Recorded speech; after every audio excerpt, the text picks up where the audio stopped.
సరే ఇప్పుడు ఇన్సూరెన్స్‌లో చాలా మటుకు రూ. 1,00,00,000 ఇన్సూరెన్స్ కూడా తీసుకోవచ్చు. హ్మ్. దాని గురించి కూడా ప్రమోషన్‌లు అట్లా జరుగుతున్నాయి. మరి నిజంగా నార్మల్ ఒక మిడిల్ క్లాస్ పీపుల్‌కైనా సరే, ఎవరికైనా సరే అసలు రూ. 1,00,00,000 ఇన్సూరెన్స్ తీసుకోవడం అవసరం అంటారా? ముఖ్యమంటారా? ఏంటి ₹1,00,00,000 పాలసీ హెల్త్ ఇన్సూరెన్స్ ఎందుకు సార్? ఇదొక పెద్ద బిజినెస్ మోడల్ అయిపోయింది. మా డబ్బును దోచేసుకుంటున్నారు. ఎందుకు సార్ ఇదంతా అని చెప్పేసి అడుగుతున్నారు. సో, జనరల్‌గా మీరు ఒకటి అలా ఆలోచించాలి. హ్మ్.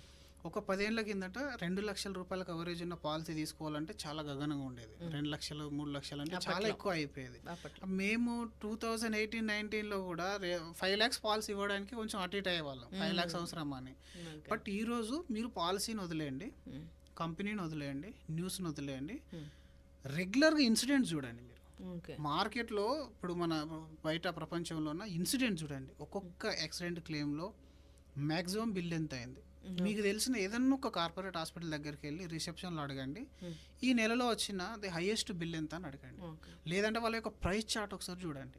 డిఫరెంట్ ఇష్యూస్కి ప్రైస్ చార్ట్ చూస్తే దేర్ ఆర్ కేసెస్ ₹1,00,00,000 మించిపోయిన బిల్స్ అనేవి ఉన్నాయి. Okay. There are cases 7 years, 8 years ఉన్న పిల్లలకు కూడా 30 lakhs, 40 lakh రూపీస్ అనే బిల్స్ అనేటివి మనం చూస్తున్నాం. యాక్సిడెంటల్ కేసెస్లో బాడీ మొత్తం డ్యామేజ్ అయిపోయి ఏ పార్ట్కి ఆ పార్ట్ ఊడిపోయే టైంలో మీకు 80 లక్షలు, 90 లక్షలు అనేది చాలా రీజనబుల్, నార్మల్గా అది. ఓకే. క్యాన్సర్ క్లెయిమ్లో అయితే ఇంకా చెప్పరాదు. క్యాన్సర్ క్లెయిమ్లో అయితే అది ఇంకా ఆకాశానికి హద్దు. అంటే మనం దాన్ని ఏ విధంగా బేర్ చేయలేం.